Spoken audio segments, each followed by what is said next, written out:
இது பெட்டிங் கிடையாது, கேரளாவுடைய கணிப்பு மட்டுமே. நீங்கள் இப்போ தான் அந்த சேனலுக்கு முதல் முறையாக வரீங்கன்னா வீடியோ சப்ஸ்கிரைப் பண்ணுங்கள், லைக் பண்ணுங்கள், கமெண்ட் பண்ணுங்கள். கேரளா லாட்ரியுடைய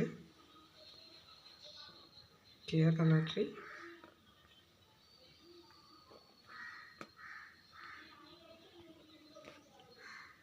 ஏ போர்டு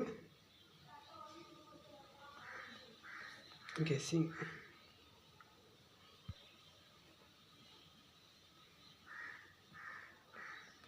இருபத்தி 6/08/2024 ஏ போர்டு கெஸ்ஸிங் பொறுத்த வரைக்கும்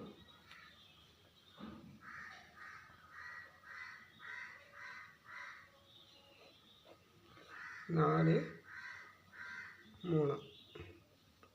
இதாக இருக்குது. இந்த வீடியோ உங்களுக்கு பிடிச்சிருந்தால் லைக் பண்ணுங்கள், கமெண்ட் பண்ணுங்கள். தொடர்ந்து இந்த வீடியோவுக்காக முழு ஆதரவு ஒத்துழைப்பு கொடுங்க. மீண்டும் அடுத்த வீடியோவில் சந்திப்போம். நன்றி, வணக்கம் நண்பர்களே.